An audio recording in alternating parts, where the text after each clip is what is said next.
बाकी टंका मागिबारु दुकान जालीदेला 130 टंका बाकी मागिबारु दुकान जालीदेला पुतुरा दुकान रे निया लगाई देउथार दृश्य सीसीटीवी रे कैद होईछि। खोर्धा मधुपुर गाँव सदा स्वाई मोहुल गाँ बजार वृंदावन साहू दुकान रु 130 टंकार सौदा बाकी नहीं सन्धारे सदा स्वाई को दुकानी बाकी टंका मागिबारु दुकान पोड़ीदेव बोली धमक देइथिला। आउ राति रे दुकान जाली देइथिला एवं वृंदावन साहू को दुकान रे सदा निया लगा देवा समय दृश्य सीसीटीवी रे कैद हो जाइछि। संपर्क में अधिक सूचना दउछंती आम प्रतिनिधि सुनील नायक।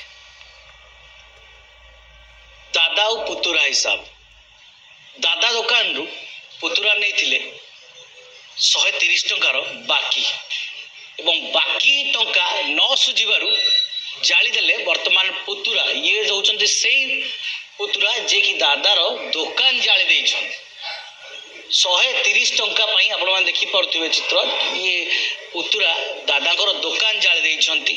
आमे प्रकृत घटना कोन कथा हबा चेष्टा करिबा। जोन 6 एसपी सर अछंती सर ये जो घटना घटी निया लगे पुतुरा दादा दुकान किए गत 5 दिन तले मोहली छक पाखे रंजित साहूर दुकान रु से गाँव मधुपुर गाँव सदाशिव स्वाई 130 टंकार सौदा बाकी नहीं थिला एवं ताको परे देवी बोली से कहीकि जाइथिला। गतकाली संध्यारे जेतबेले रंजित तांकू सदाशिव को से उधार टंका देवा पई बोलिकी कहिछि से समय रे से रागी जाइछि एवं तांकू धमक दे जाइछि जे मते टंका मागिलो मु तुमको छाड़ीबेनी तुमको जीवन में मार देबी। सतु सत राति रे जेतबेले रंजित संग दुकान भितरे प्राय 10टा समय रे सोईथिले से समय रे सदाशिव सेठा को जाई दुकान घरटी रे निया लगे दैछंती। भाग्यवशत रंजित जानी पारले एवं दुकान भितर बाहर की आसिले किंतु तांको फायर गाड़ी डाकिला बेलू तांको दुकान टी पूरा पोड़ी नष्ट हो जाइछि।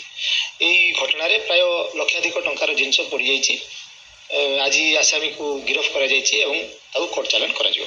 सरी कोन पूर्व शत्रुता थिला तांको मध्य रे ना किंती कोन इंस्टेंट हे गला एमती माने इगो हट करि गला नहीं से माने जेहेतु गोटे गाँव रो लोक सेमानक भितरे अति भल संपर्क थिला बोली से जहाँ कहउचंती किंतु ए टंका मागिबारु से उत्क्षिप्त है कि एई कामटी करचंती।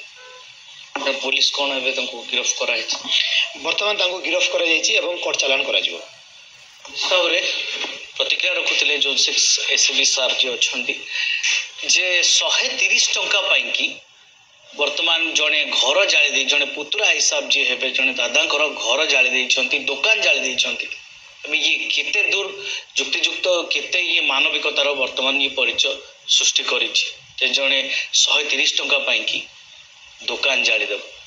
भुवनेश्वर सुनील कुमार नायक, न्यूज़ 7।